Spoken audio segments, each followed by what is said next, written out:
korban misalkan, atau dia sendiri kesadarannya udah menurun, nah itu gimana Ustaz? Wudu untuk orang yang sakit. Diganti tayamum aja. Bagaimana? Dia sama sekali nggak bisa gerak. Iya. Bisa kita wuduin. Bisa. Iya, pakai isyarat dengan tangan kita ke dia. Jika memungkinkan pakai air ya pakai air. Jika memang terdapat luka yang kalau kena air malah tambah bahaya, dengan tayamum isyarat aja. Itu ya. Iya, nggak masalah. Ya sebenarnya kita, ini misalnya kita normal ya, di kecelakaan atau apa kek, ada perban ya. Kebetulan perbannya di anggota wudhu lah. Maka boleh cukup bagian dia diusap aja, nggak usah basah kuyup. Sebagai isyarat diusap aja. Sebagai isyarat aja. Yang dikhawatirkan kalau terkena air malah membahayakan si luka misalnya. Makasih Ustaz.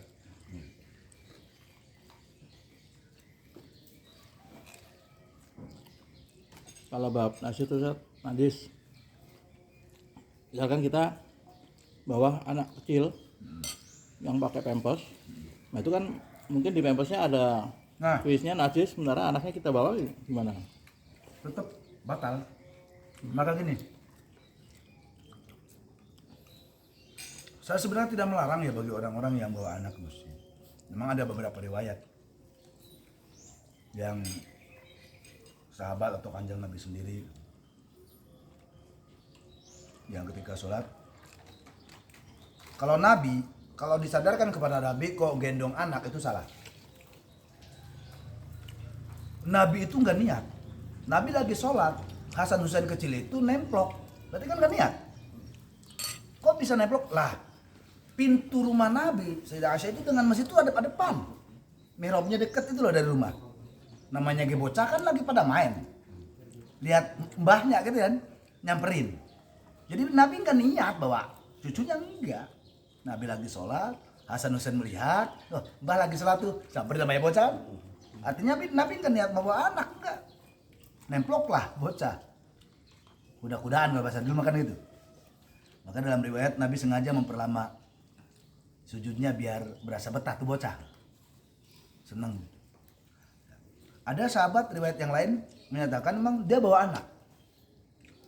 Nah masalahnya hadis tersebut kan tidak detail bagaimana kondisi anak.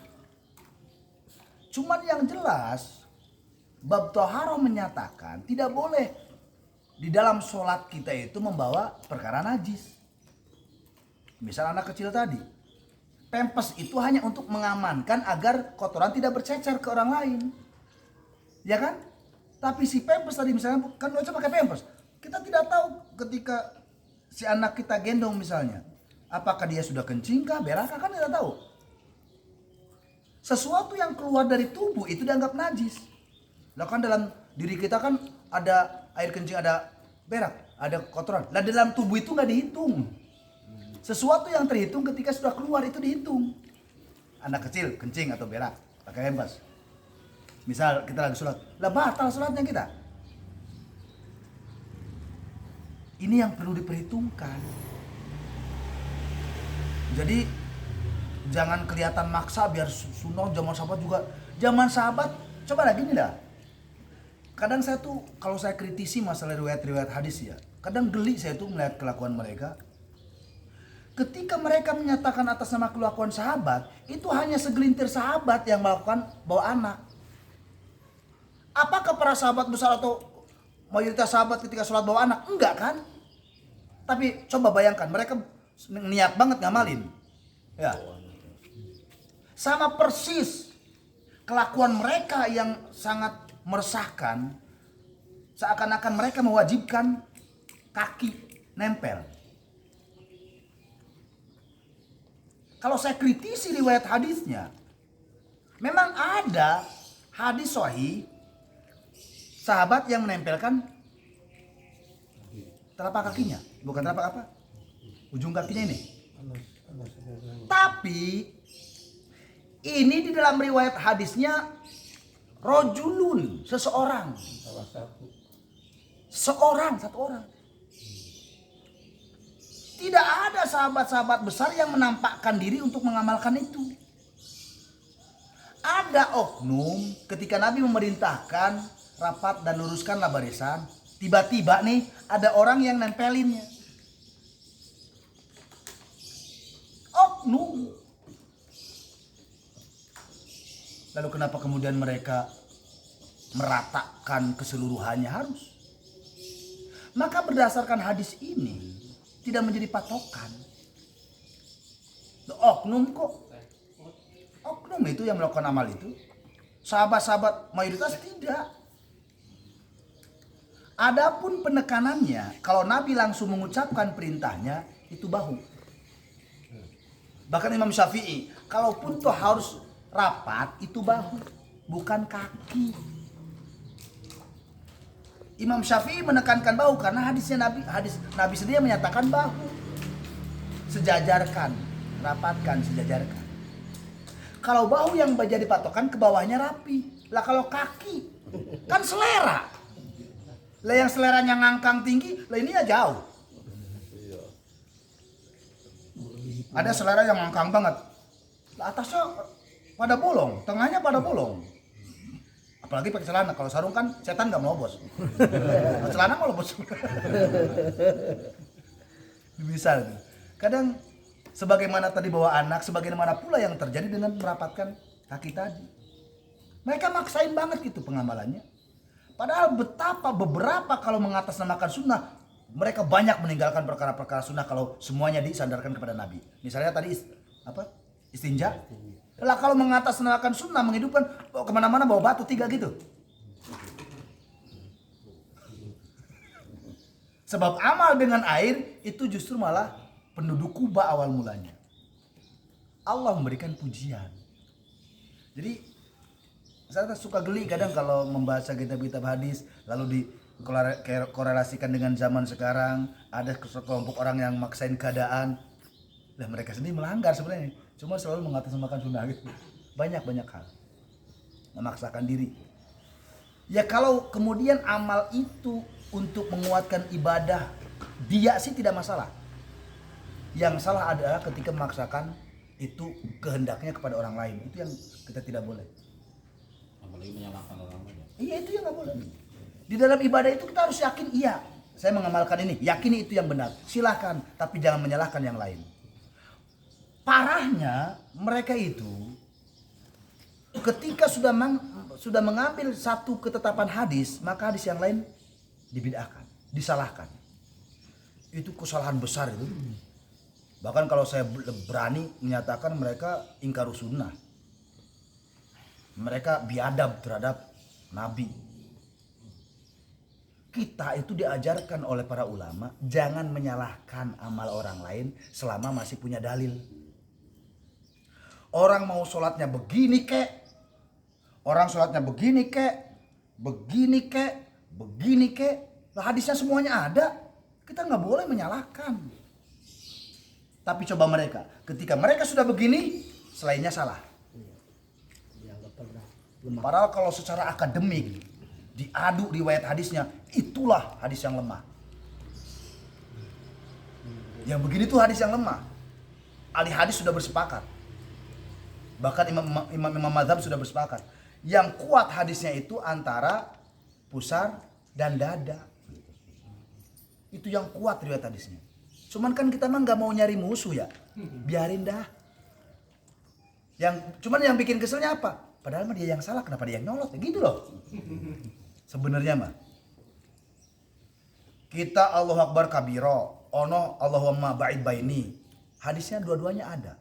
Lah kenapa ketika mereka mengambil Allahumma ba'id baini, Allahu Akbar kabiro disalahin? Itu yang bikin kita gedeg. Kita mah nggak menyalahkan, kita nggak boleh menyalahkan mereka doa iftitah Allahumma ba'id baini, itu riwayat hadisnya ada. Dan lebah kita Allahu Akbar kabiro kok disalahin? Banyak perkara-perkara seperti itu dalam kehidupan baik ubudiyah maupun muamalah. Jadi kok bisa berbeda-beda? Masalah kunut segala macam. Kita tidak boleh menyalahkan orang yang sholat tidak berkunut, tidak boleh. Sebab ada hadisnya.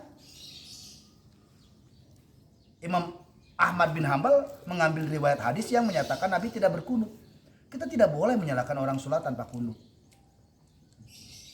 Tapi lu jangan ngata-ngatain orang sholat pakai kunut. Nabi pernah sholat subuh pakai kunut. Nah, kan gitu. Itu ulama kita ngajarin begitu. Ulama kita ngajarin begitu.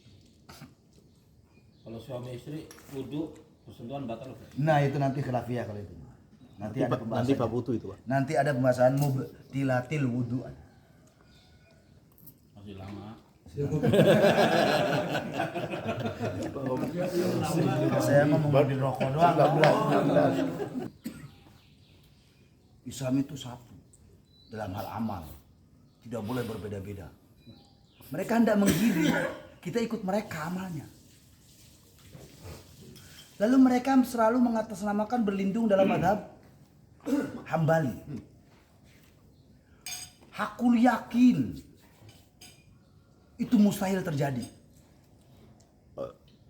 Kita bersatu dalam amal yang sama itu mustahil terjadi. Biarlah perbedaan itu terjadi sebab zaman Nabi pun udah biasa berbeda. Udah biasa zaman Nabi berbeda. Selama itu tidak melanggar ketetapan syariat tidak masalah kok. Ini kan propaganda mereka gitu.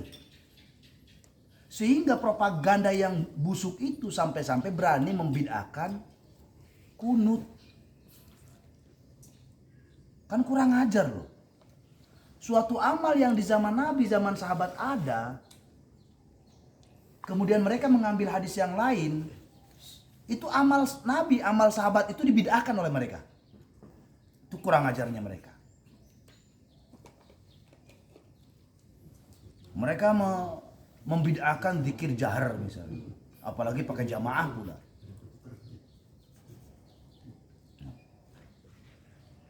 Di zaman Nabi itu ada loh kan. Sahabat Sayyidina Abu Bakar suka zikir pelan sih. Sayyidina Umar suka zikir jahar.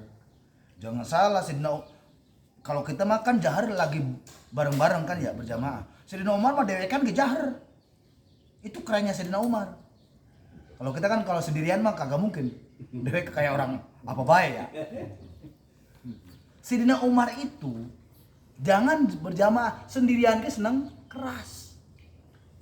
Nah kelakuan dua sahabat yang berbeda ini disampaikanlah kepada Nabi. Karena janggal, kok beda sih sahabat beda-beda caranya.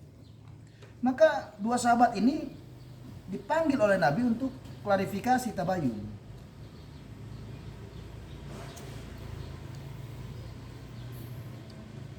Kalau tentang ini kewajiban Al-Fatihah, itu untuk imam atau jamaahnya juga?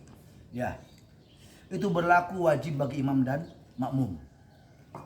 Namun ketika makmum tidak nyandak waktunya, Nah itu kan pasti itu ujung-ujungnya. Tapi kan kalau ketinggalan, pasti gitu.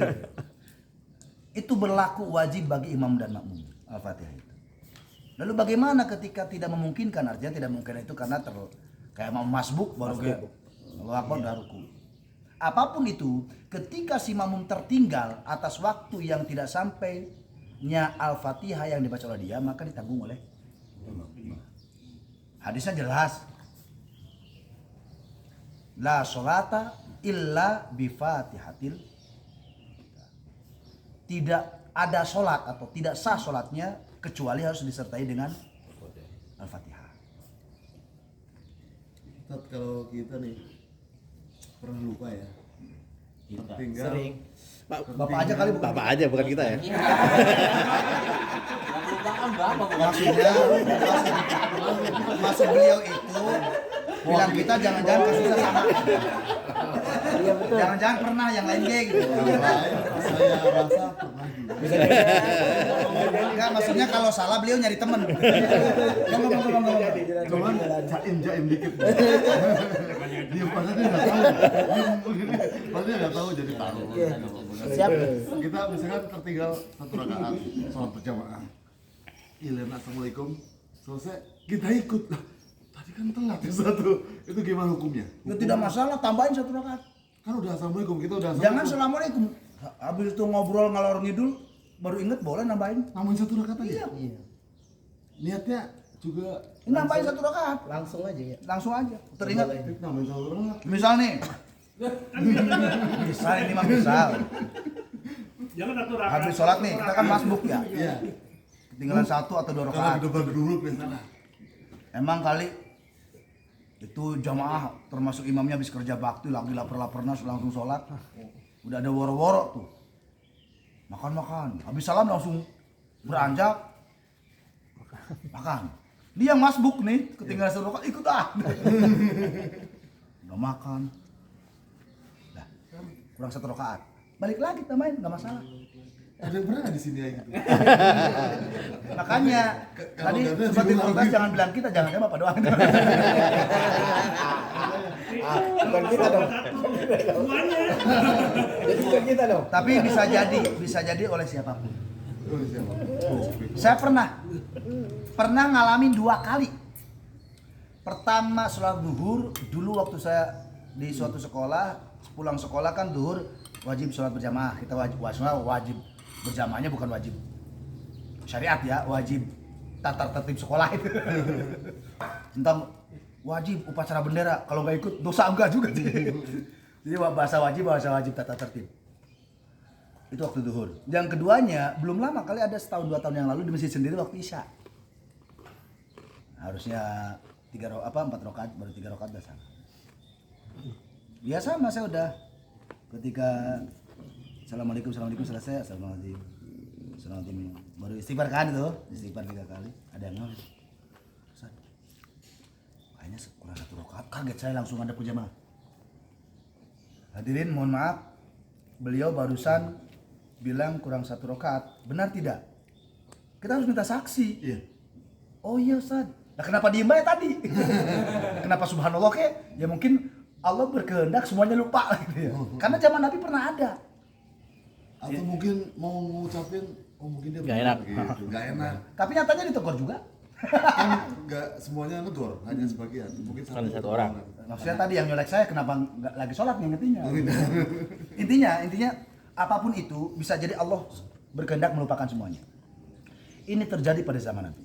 Dalam riwayat sholat zuhur, dalam riwayat yang lain sholat isya. Nabi pernah. Bahkan setelah salam beliau beranjak ngobrol malah.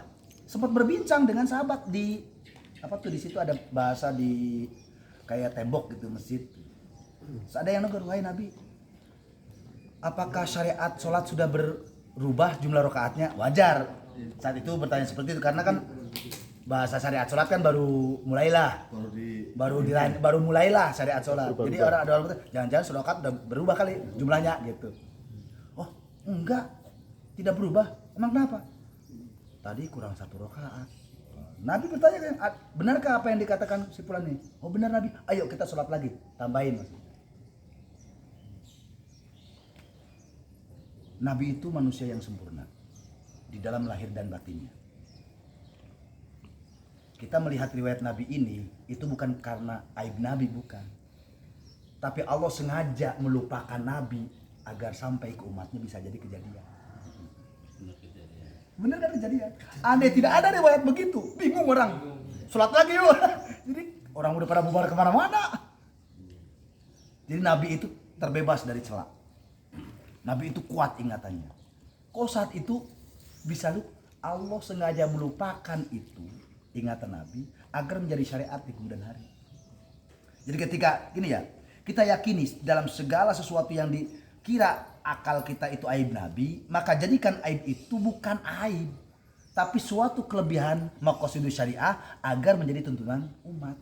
Kalau secara logika kan, kok Nabi lemah sih, punya lupa segala, kok Nabi nggak khusus sih sholatnya sampai gitu kan? Logika kita, sekelas Nabi kok sholat bisa lupa jumlah rakaat. Ini kalau kita bicara nafsu, tapi ternyata tidak. Ketika itu berkaitan dengan maqasidus syariah, maksud-maksud diturunkannya syariat kepada umat adalah untuk membimbing kelak umat akan bisa terjadi begitu. Oh ini loh bimbingannya gitu. Jadi jangan sekali-kali ketika ada riwayat tertentu kok seakan-akan itu adalah aib atau kelemahan Nabi, jangan serta-merta kita menyatakan, oh Nabi kok enggak. Kita bersyukur dengan itu, sebab itu menjadi syariat buat kita. Bagus pertanyaan kita tadi. Kita tadi. Kita mengingetin. Udah 6.30. Tapi bagus. Sisanya nungguin. Bisa jadi suatu saat terjadi. Ya, Atau mungkin pernah terjadi. pernah terjadi. Cuma dia diem aja, silent lah. Makanya kita bertanya Pak Ustaz.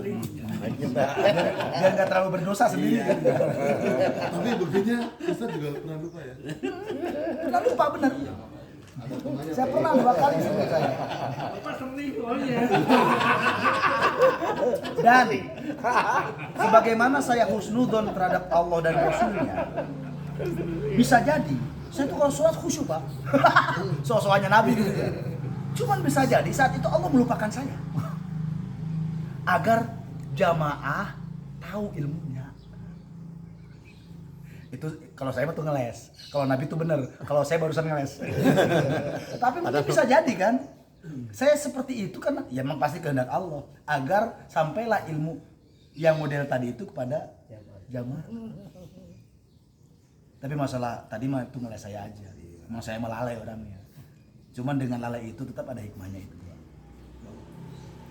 Ini gorengan dari tadi aku nggak bisa habis.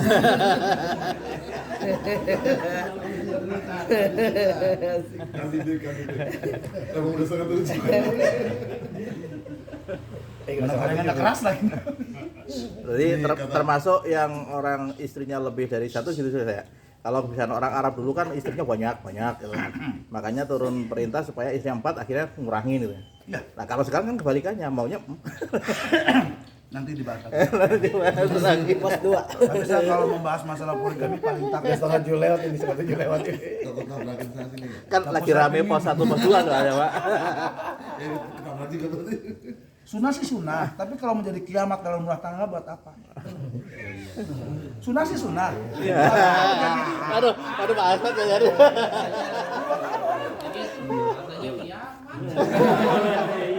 Maksudnya kiamat sugro.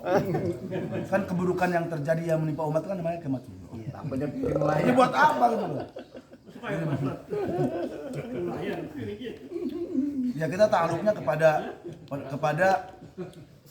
apa yang Nabi pernah katakan, wahai Ali, jangan duakan. Nah, Itu bicara perasaan. Nabi aja juga nggak ridho kalau anaknya tersakiti. Oh, betul. Itu dalil saya yang takut poligami.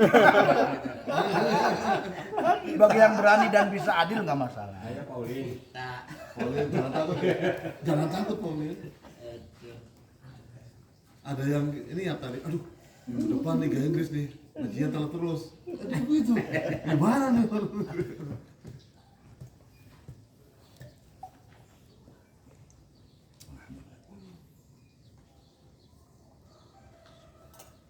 Udah gitu aja ya, udah tengah 7.